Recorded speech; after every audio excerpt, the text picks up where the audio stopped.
Okay, so first I want to introduce Susan Angus. She's the director of the Commission on Voluntary Service and Action. It's a nonprofit here, let's say in LA. I mean, you're headquartered now in LA. You were headquartered in New York, but she's been here at least 5 years, right? Four? Has it? No, it's 5. I think it's 5, right? Didn't we meet like 2017 or something? So she's helped us in the past with the Min Family Challenge, and really is really for us the catalyst that really said, hey, how about using the SDGs as a framework for our theme, right? Because there's a lot of problems in that space. And especially with our mission of the Min Family Challenge, focusing on social impact, right? It's a great foundation. It's that great framework to work from. So come on up, Susan. Yay. Okay. And I can also just turn this if you want, and you can just ignore it. Just ignore it. Okay. If you want. Or something. Or just something. There's a little space in here. Okay. That works. Okay.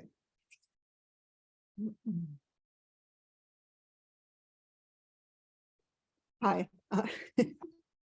Am I on the camera now? Yeah. It's just there. And so that's perfect. Okay. So as Trina said, my name is Susan Angus. I'm a full-time volunteer organizer, and I have been running Commission on Voluntary Service and Action a long time, since the mid-80s. And I have worked with hundreds of grassroots organizations across the country that are made up of people who decided to take action on problems in their community that were not being solved by government agencies.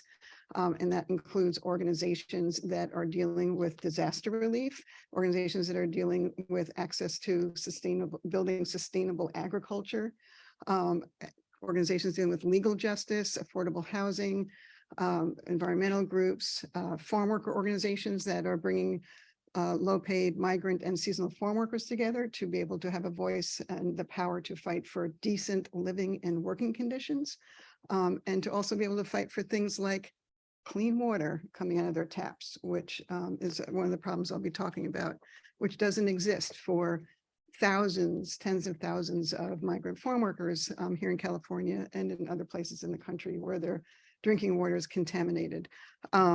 And no official agency is particularly rushing to solve this problem, but they're the people who pick our food. That's just one example of the types of problems. I'm going to, so that's my background, and that's what I do every day, is I work with grassroots organizations that need volunteers to do the work that they do.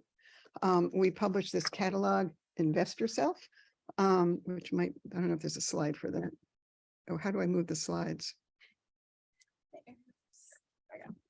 It's not happening. Nope. Oh, I see. What did you do? I just clicked it. Oh, you just click it. Okay. I see. Okay. All right. Well, I'll leave it there for a minute.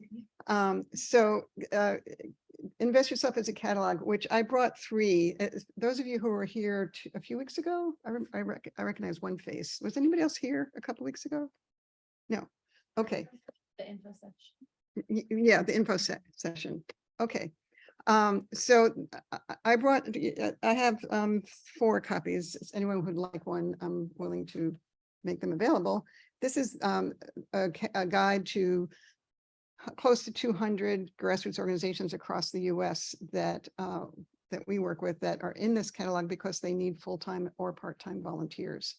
And this is where you can get a very good scope of not only what kind of organizations are out there, but what the problems are that they organize themselves to address, which then gives you a good understanding of A, what the problems are out there, and B, how much is actually being done at a grassroots level to tackle these problems. But these are all people who can't do it by themselves. They need help.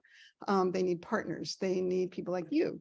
They need partnerships with business and with academic institutions. And that's actually one of the reasons why I got involved with Min Family Challenge, was to help make that connection between those of you who are moving into whatever engineering field you're moving into to solve problems, and connect you with the people in the grassroots communities who have those problems and need them solved, so that your vision as to what it would be the most impactful thing to do would be connected to what the people who are suffering from that problem have to say. So that's what I can bring to the Min-Family Challenge. So I'm going to first, how many of you already know what the 2030 Sustainable Development Goals are? Okay, okay. One of you volunteered to tell me what you know about them. Yeah, I think there's a lot of environmental.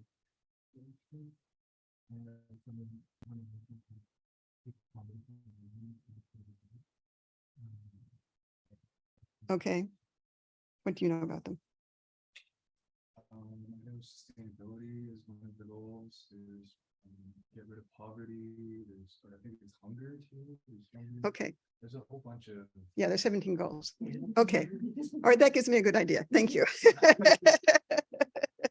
All right, so first I want to deal with the definition of sustainable development.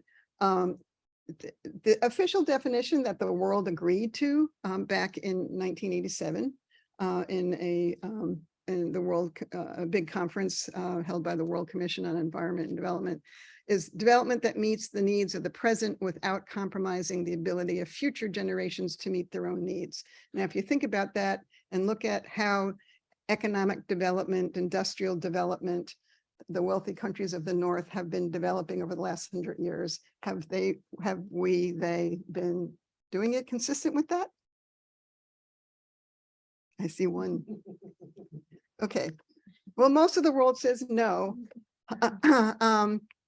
And the way we define it is sustainable development is the criteria for achieving social and economic progress in ways that will not exhaust the Earth's finite resources and not exploit or impoverish one group of people for the enrichment of another. I am guessing that a lot of you are not from the US. Is that right? How many of you are from the US? Oh, not, oh, one, two, okay, okay. So have any of you volunteered with organizations in like low-income communities? Can you give me examples? School on Wheels. I'm sorry? School on Wheels. It's a tutoring organization that provides tutoring to children experiencing homelessness. Okay, where was that? It's based in Los Angeles. Oh, it is. Okay. Oh, I want to talk to you. Okay. Where did you volunteer? In the St. Joseph Center in Venice, and then the car sharing. Ah, okay. Who else raised their hand? Yeah. Okay. Okay. Okay. Yeah, great. Okay. All right, that helps me.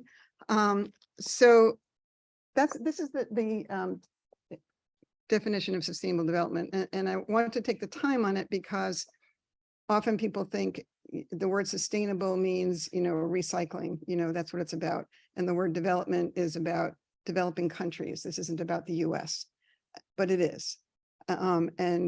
Sustainable is more than about recycling plastic bottles. It's also about social and economic sustainability of a society where one minority of people doesn't exploit the rest of the people, et cetera. So I'm going to just skip to these goals. So here's the 17 goals. And then now I'm going to just go back for a minute. It's important for you to understand where they came from. These were not written by just like a group of people in a room overnight one day. These goals took, and it's actually not just 17 goals, it's a 35-page document that's called the 2030 Agenda for Sustainable Development, which I recommend that you read.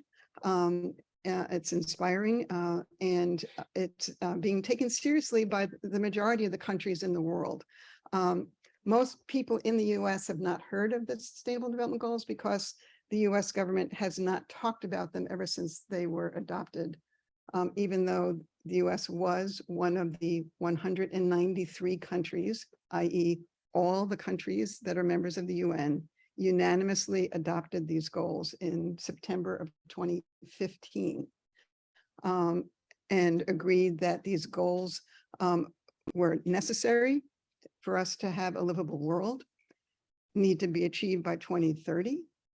And that the resources, technology, know-how, et cetera, exist to achieve them. These are not pie in the sky. We wish we could do this. Wouldn't it be nice? And out of the 193 member nations or countries that adopted them, the US is the only industrial country or wealthy country of the North that has taken no steps towards achieving them, has not publicized them to the general public, has brought no reports to the UN. That's why we decided that we were going to launch an education campaign, which we've been carrying on since they were adopted, to bring it to the grassroots, to bring it to community organizations, to bring it to classrooms, church groups, et cetera. So it's important to understand that they were written literally by millions of people.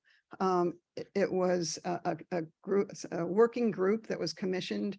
If you've ever heard of the Earth Summits that were held in Rio de Janeiro, the first one was in 1992, the second one was in 2012, and it was out of the 2012 Earth Summit that the working group or the high-level political forum was commissioned to write this agenda. So it took 3 years. And the way it was written was through myriad numbers of conferences, roundtable discussions, town hall meetings, surveys in villages, towns, cities all around the world. And once it was written, it was brought to the General Assembly in September of 2015, and it was voted on unanimously that we had to do these. So just to give you that background, okay? Because just because there's no publicity about it in the US doesn't mean that it's not being taken very seriously around the world and Europe, Africa, Asia, Latin America. So I'm just going to go through what the goals are. Actually, I'm going to skip ahead. Oh, that's not on this one. Okay, then I will do this. Okay. I'm going to try and do this briefly because I want to talk more about examples of the problems here that relate to these goals in relation to what you are thinking of doing for the Men Family Challenge, okay, which is why you're here.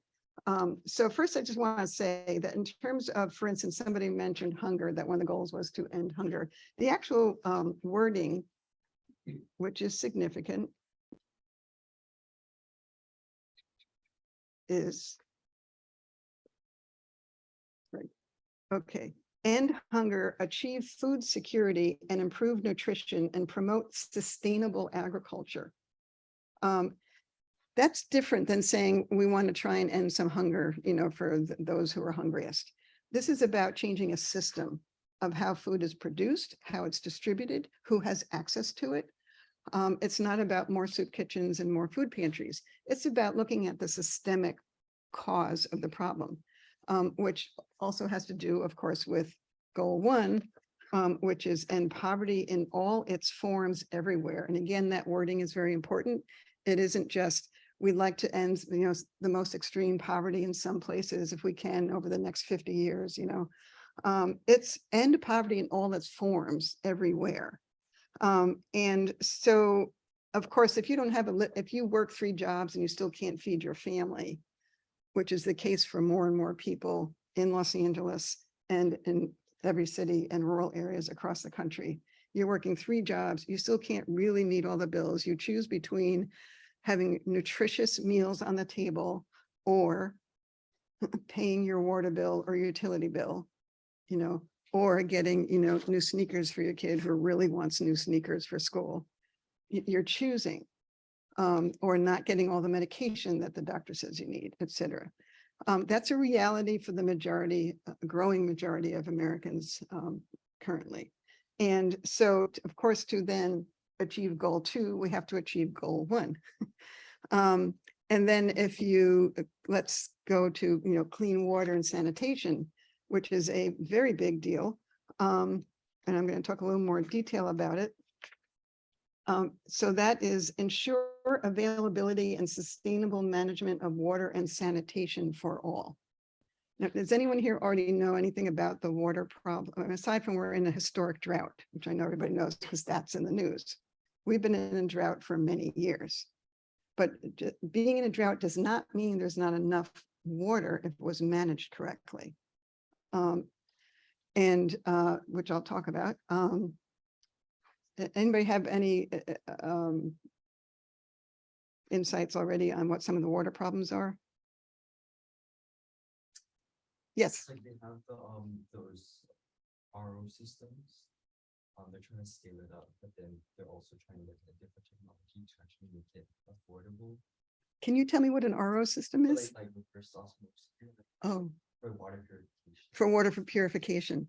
In order to like to give fresh water. I mean like Yes. raw water. To Okay, so is that in relation to purifying water that's been contaminated by industrial contaminants, or is that about desalinization? More like Desalinization. Okay.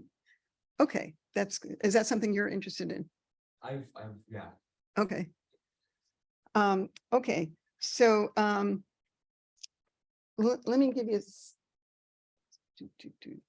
oh, great, I didn't bring it. Okay. Oh, I did bring it up. Okay.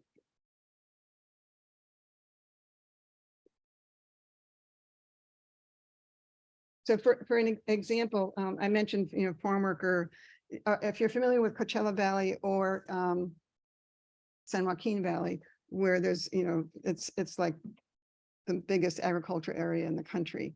And farm workers live on labor camps, which you don't see from the highway. You have to know where they are and go find them.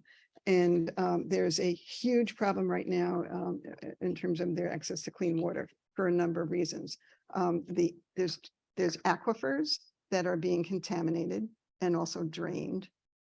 I think back in 2016, it was reported that certain sections of San Joaquin Valley actually went down about 3 feet because the water in the aquifers was being drained.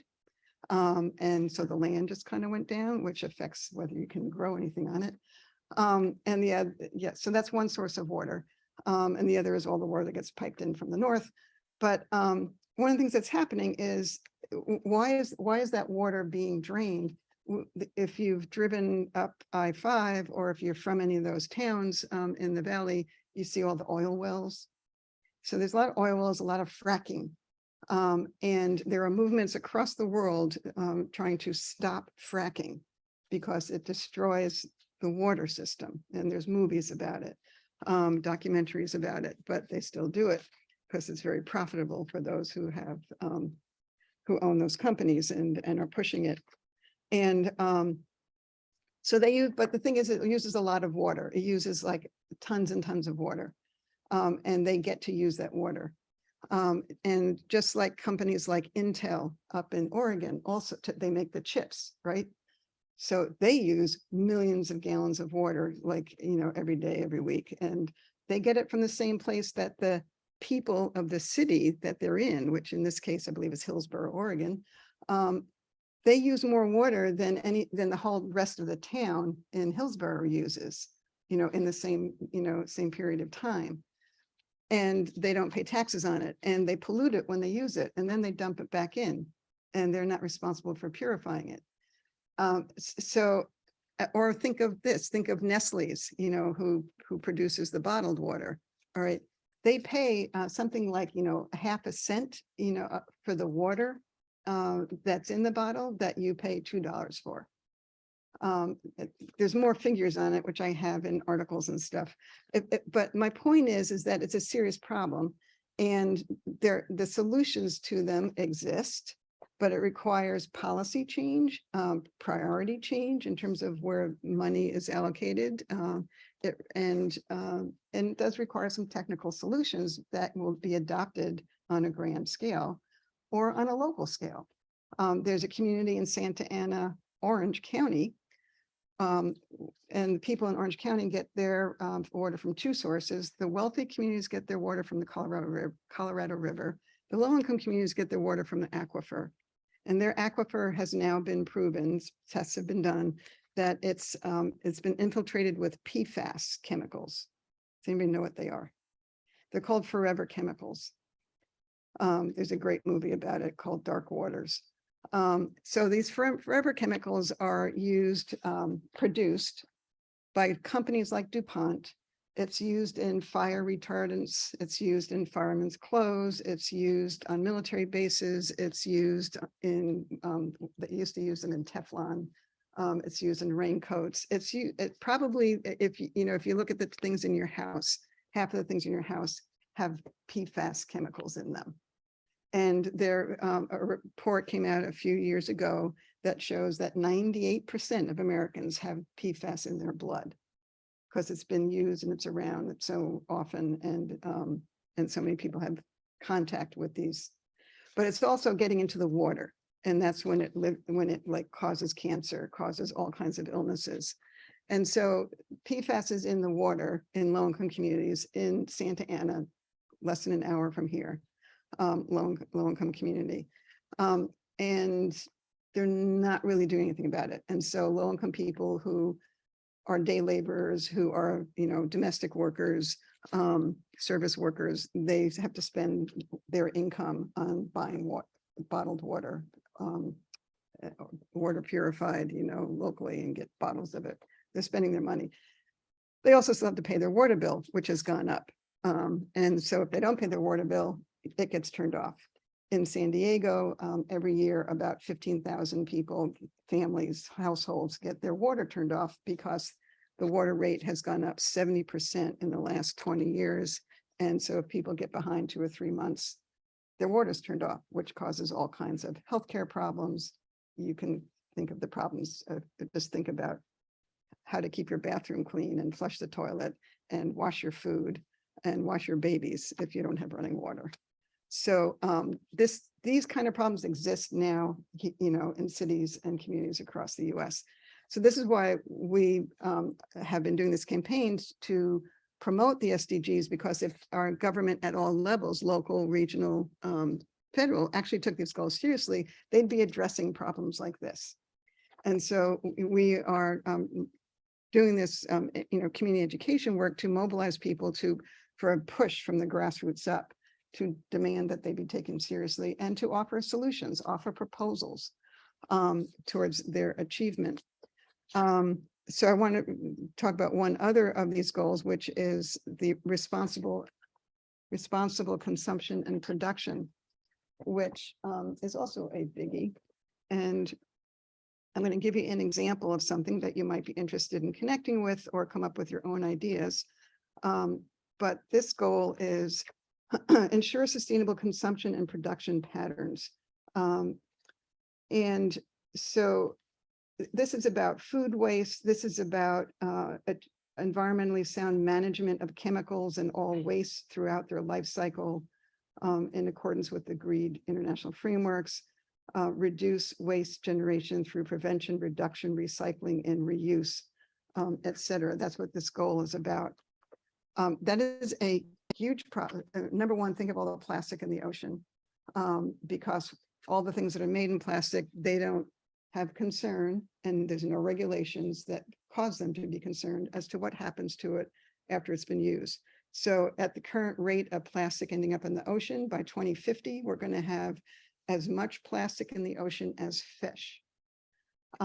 And when the plastic breaks down, it breaks down to those little tiny microplastic things, and that's also in your bodies already. And that comes from other things as well, other products that we are sold.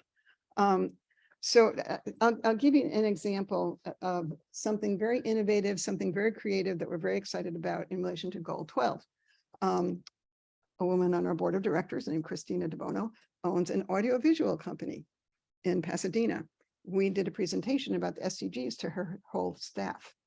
One of the outcomes of that was they decided they would look at their business and how to model change their business model to be consistent with 4 of the goals: education, gender equality, 12, responsible consumption production, and 17, building partnerships. And the more they dug into it, they realized that, we're just one small business in this industry. And what do we do? What they do is they sell and install and maintain equipment like this, these big screens, all kinds of monitors, cables, all kinds of equipment that has to do with audiovisual systems. And, some of their what some of their clients, are big universities or the Jet Propulsion Lab or hospitals, et cetera, et cetera. So it's a lot of stuff. And they started talking about the fact that they don't know where this ends up when the next new thing comes around and the school calls up or the company calls up and says, we want to replace all this with the newest stuff. Where does this go? Anybody have any idea? Or what's in it?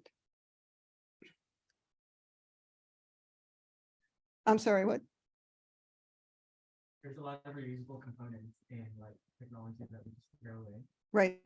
If the stream still works, like that's still super valuable. And we're just throwing it away. So I know a lot of the e-waste places, they like try to sell reusable. Yeah, materials, yeah, boxes, yeah. But it doesn't happen. No, it doesn't. Less than 8%, if I have the figure right, of e-waste is actually recycled.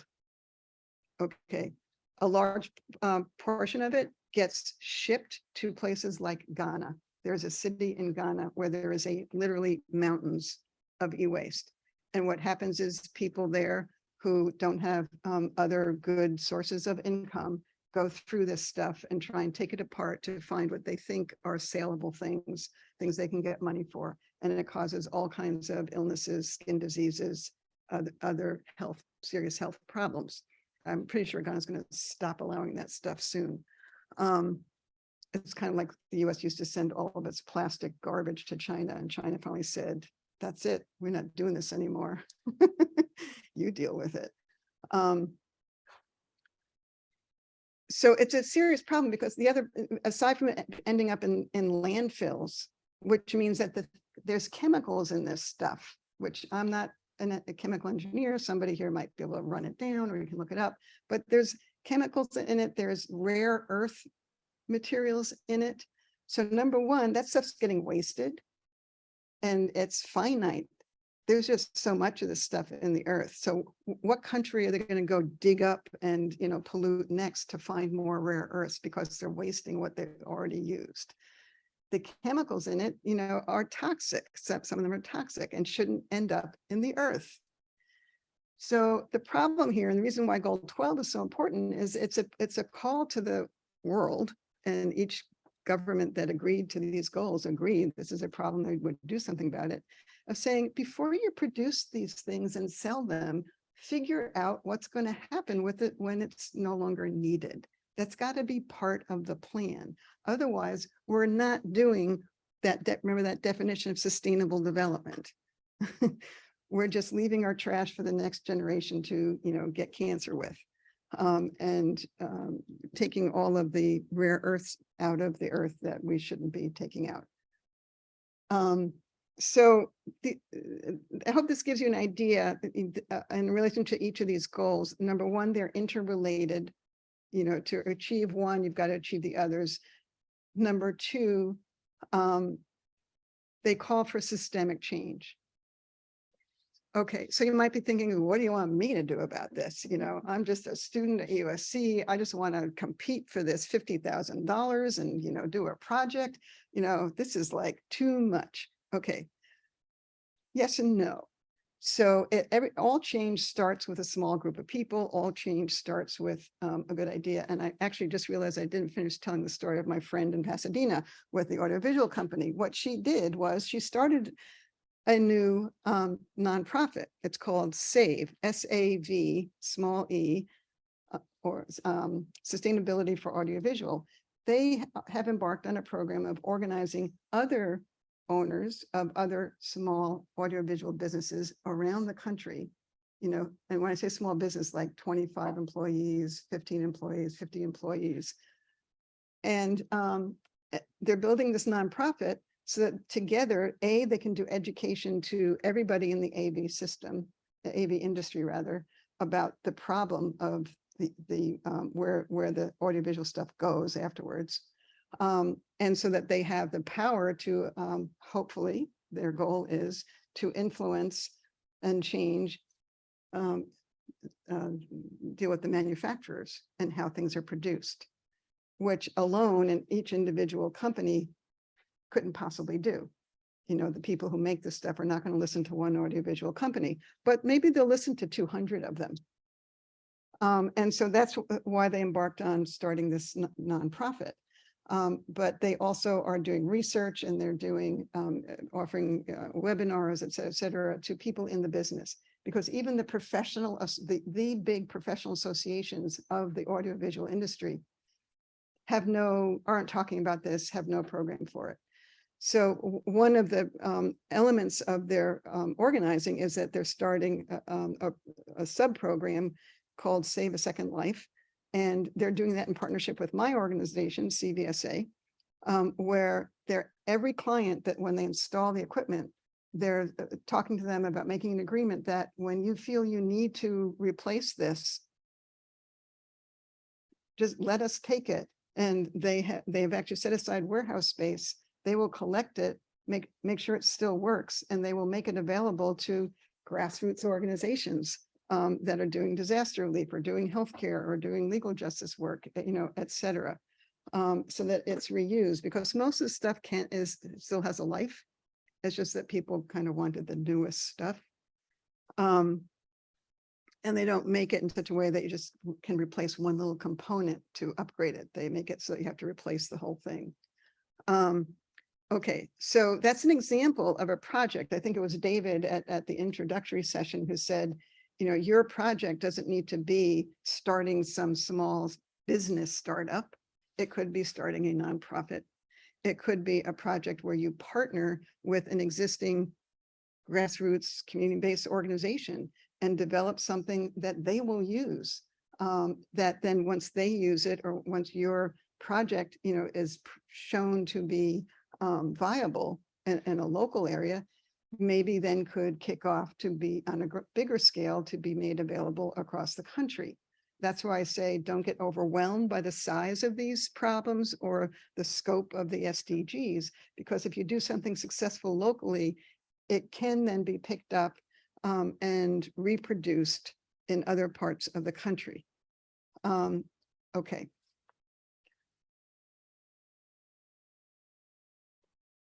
So I know we have like only what, 20 minutes?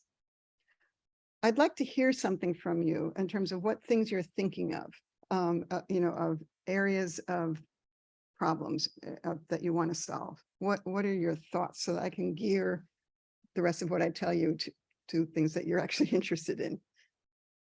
I have a question about what you were just talking about, but I guess if it expand to a general case. So for that audio company you mentioned, the employees are working to develop new solutions and Yeah. make products that are more sustainable. Well, they're not the manufacturers. They're just the people who get commissioned to order the equipment, and then they install it and they service it. And they're using their volunteer time after work to do the work of this new nonprofit they started.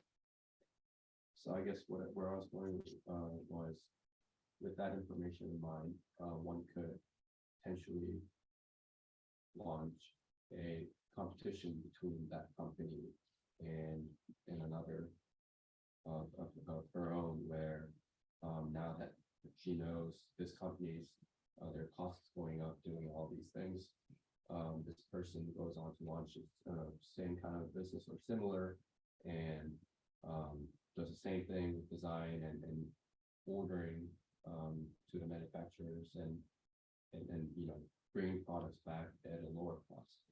And I think that poses a risk to the companies who are pursuing those good measures. So I guess I'm not sure I followed you. No, I think his point is that Yeah. if you are providing a service. Yeah.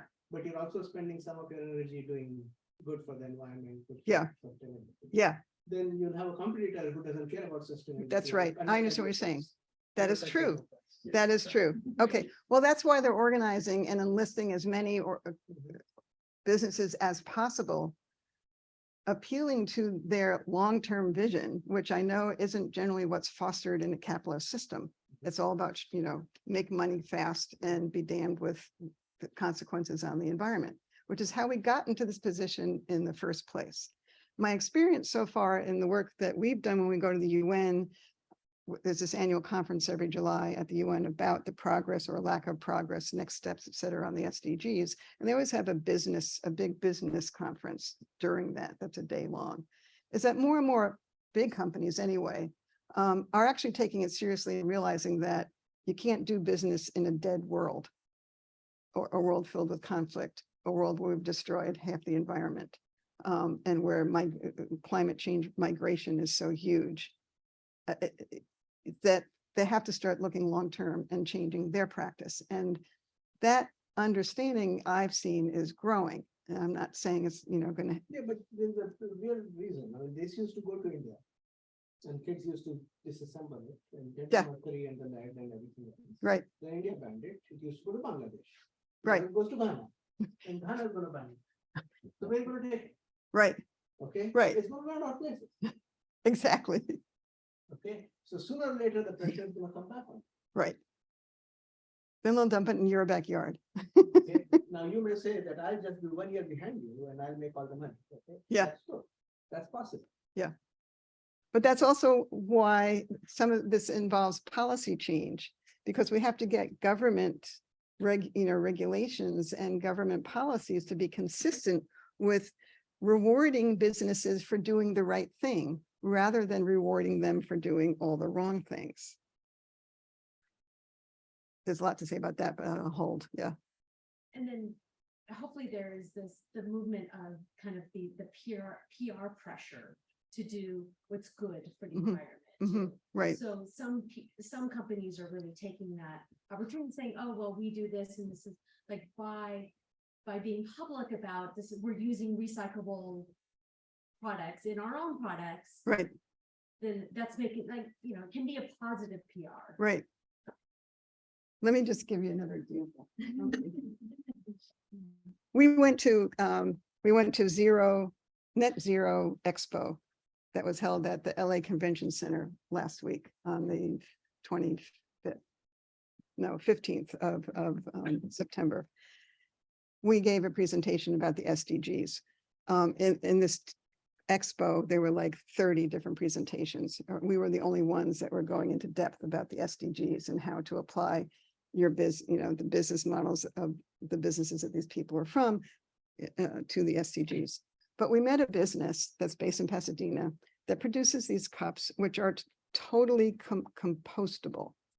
They disintegrate within 4 weeks if you throw them, in dirt with water. They are compostable. They're not plastic. Okay. And they went to this expo because the problem they're having is that it is expensive to produce and they haven't been able to get, they're the producer of it. They haven't been able to get sales for it that that match the expense of producing it. Their inspiration of why they produced it was the people that started this have been on many international disaster relief trips, where they've gone to places where there was tsunamis or earthquakes, et cetera. And they saw what happens when the Red Cross shows up and they're there for 2 weeks to feed people and give out blankets and do whatever. And then they leave and they leave behind them trash. They leave plastic cups, plastic containers, just trash, the Red Cross. And so they thought, well, okay, and they saw it happens, those red cups you use at parties, what are they called?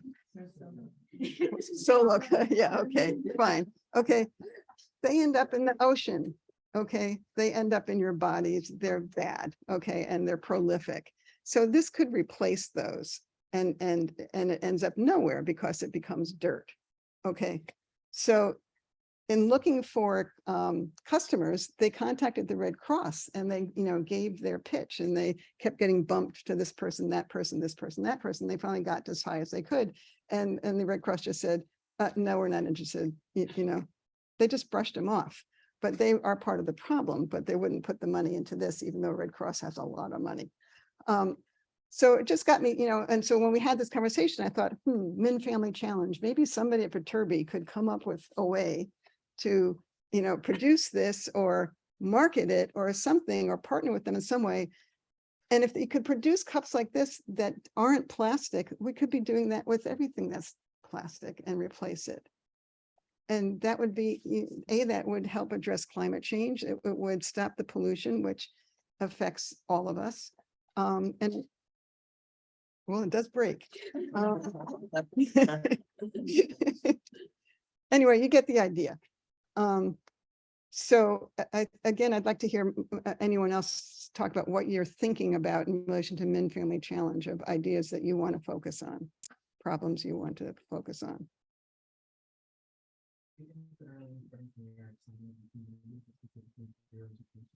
Mhm. So in trying to come up with a solution for this, I've been trying to think, well, is there some sort of product or service I can offer? Mhm. Is there some sort of product that can, or that would be preferable to a challenge like this? Mhm. Or something like a service I can offer them that you would understand. So that's what I want to get info. Okay. Yes, anyone else? Yes. Like industry, innovation, infrastructure, Mhm. sustainable city and communities, and then responsible consumption, production, and affordable management. Right. And probably like on land and climate action. Yeah, okay, so half of them. Okay. But it's related to They're all related, yes. those specific. Yeah, under- okay. Do you have any particular ideas about a project yet, or is this premature? Has anybody thought about that yet? Somewhat of an idea, but Okay. it's, All right, then, yeah, you have.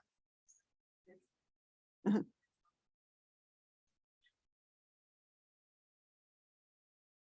Different what? I'm sorry.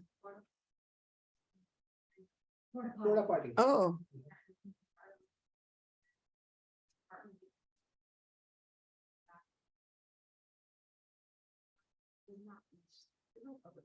yeah, right, right.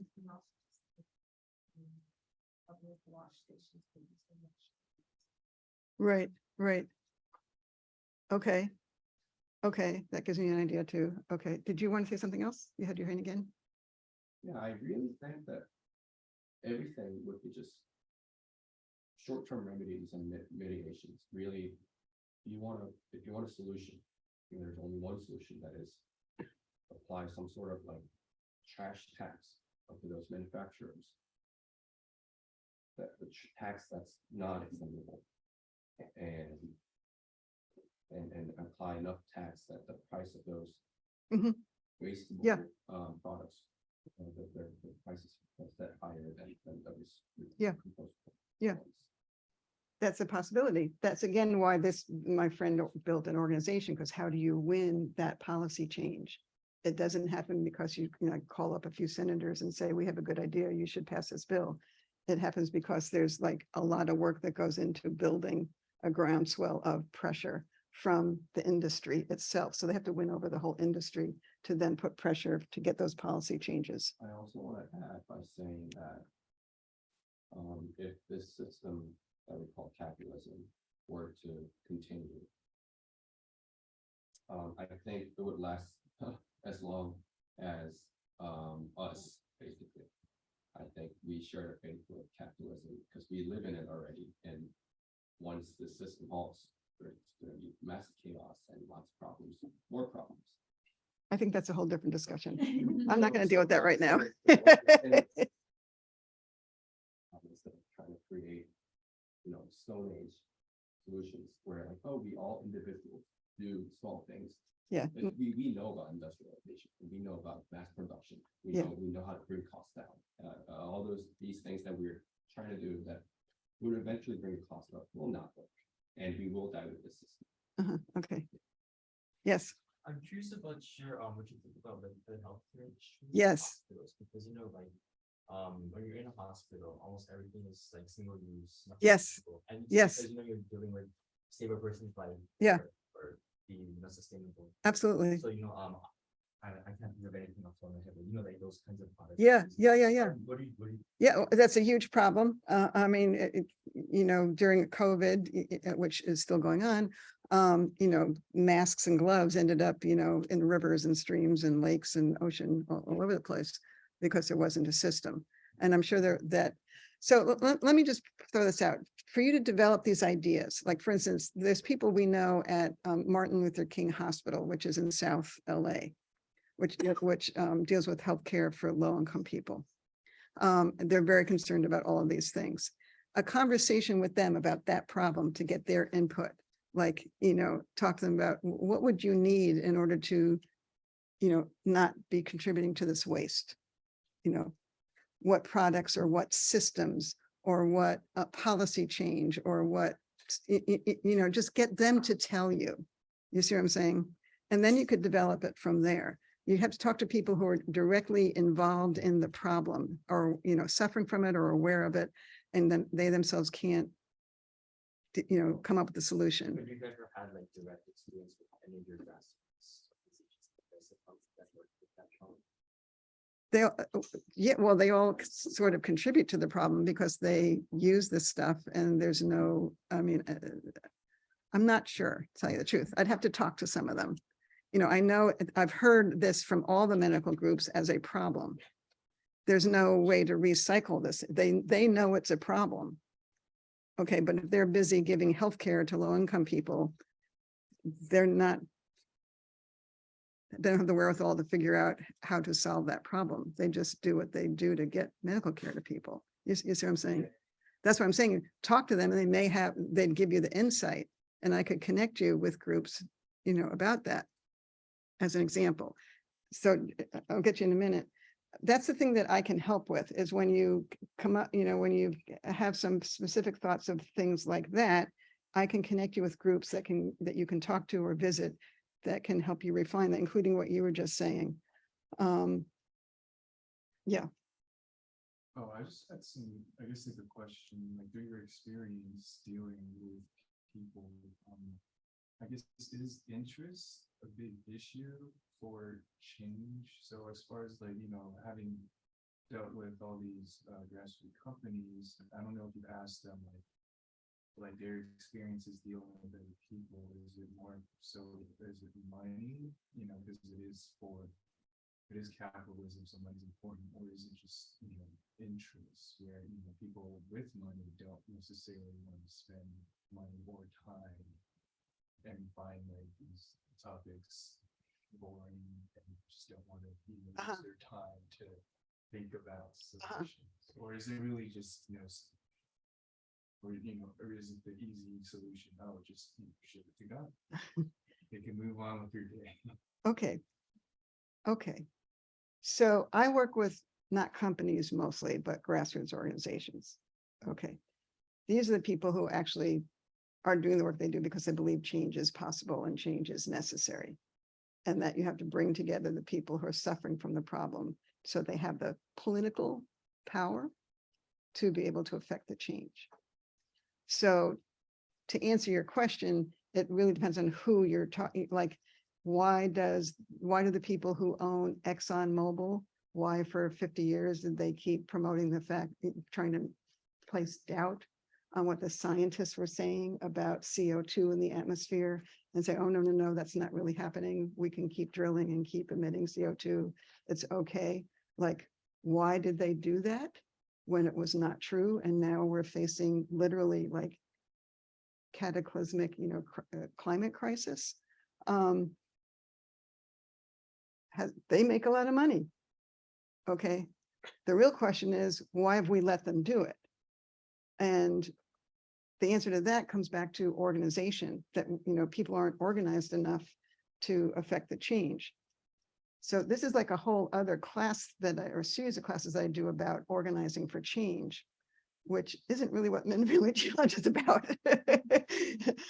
But it can be connected to it. That's why I'm encouraging that you connect what problem you want to tackle and the project that you come up with, connect it with groups that are struggling for that change, who can then use that solution. So, like what you were just talking about in terms of access to public, water fountains and, washing stations and public bathrooms, et cetera. There's organizations who work with day laborers and farm workers, who are out. out dealing with, during the drought about 5 years ago, there was actually a recommendation ordered that farm workers only bathe themselves every other day, to conserve water because of the drought.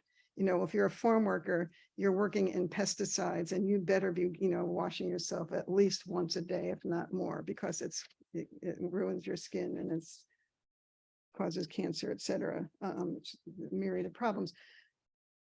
So it's a real thing that I could connect you with organizations, day laborers who are out doing construction work, and of course the huge homeless population. But yeah, so I don't know if I can connect you. That's part of, what we believe in MFC, and just overall in the Thai office is customer discovery. Is actually really going in and talking to the people that have the problem. So you're coming up with a solution that is actually a good fit for them. So that's part of the process. And even, you may not have the perfect solution or even idea when you apply, but apply with the problem space you want to work on. And then from there, we can make sure to help and, find mentors, find people to talk with, find NGOs, nonprofits, anything so you can really work with people to say, okay, what are we coming up with a solution that really fits their needs? Right. That's part of this process. I mean, that's we truly believe that for MFC, that's what we do. That's what we help facilitate. Okay. And I know we're getting people, I know people had to leave because of maybe class or something. Yeah. But yes, we're coming up on our hour, so. Okay. So, All right. good. I mean, and you're welcome to talk to Susan privately too, just like one-on-one, about maybe contacts that you want to connect with her. She brought in as well her newsletter. It's got the whole chart of the SDGs in it, and some good articles. And I've got a couple of the catalogs that if you want to get one of these, you can look at what the different organizations are and what they do. That might give you some further ideas. And just so, like, I know that we've had over the years had different people come in and do little info sessions, kind of educational sessions, and we've had people from like Grid, which I think is really interesting. Grid Alternatives is in LA. If you want to spend a day with them just to get an understanding of what the problems are with making solar energy available in low-income communities, go spend a day with them. If you want to learn more about the water problems, I can arrange you to spend a day with Western Service Workers Association in Santa Ana and learn about the water problems that working people are facing. The best thing is to spend some time with organizations who are in the midst of dealing with the ramifications of these problems, to give you more concrete footing on where you want to go with it. So those are just two examples. Two exampals. Yeah, I wanted to bring up that. There's also a group called Black Women for Wellness that deals with the effects of various products that are pushed, and particularly on Black women, that have chemicals that are just bad for you. And that's the case with a lot of products that are pushed on us, but they're also in LA. And there's a number of other groups that I could connect you with in relation to this. Yeah, and I also thought if there's any civil engineering, environmental engineering students in the group or who are watching, because we also have that group that does the building, right? How are we building? Like, it's the kind of the responsible consumption and production. How are we? Yes. How are we creating doing all this construction in a way that's sustainable? Yeah. Right. Such that you're not causing so much trash, basically, while actually during the building process and maintaining afterwards and stuff like that. So I'm just thinking off some of the educational sessions we've had in the past that are really interesting as well. Right. So if those are your problem spaces that you're thinking of, and others, like, we can connect you with those groups. Yeah, the one that Trina was just referring to is called International Facility Managers Association, and they also are bringing the SDGs to facility managers and all the architects and construction companies, et cetera, to look at what buildings are being constructed with So in order to, because buildings, I think, are like responsible for 40% of Yeah. Carbon emissions. Because of what they're made of and how they're heated and how they're air conditioned, et cetera, et cetera. And there's alternatives to all of that. But that's another group that I could connect you with. So those are some of the ones that I thought of too. So thank you very much for coming. So yay. Thank you, Susan. She's a wealth of knowledge. Just so you know, please come up, grab if you wanted some of the pamphlets and yeah, and we have contact information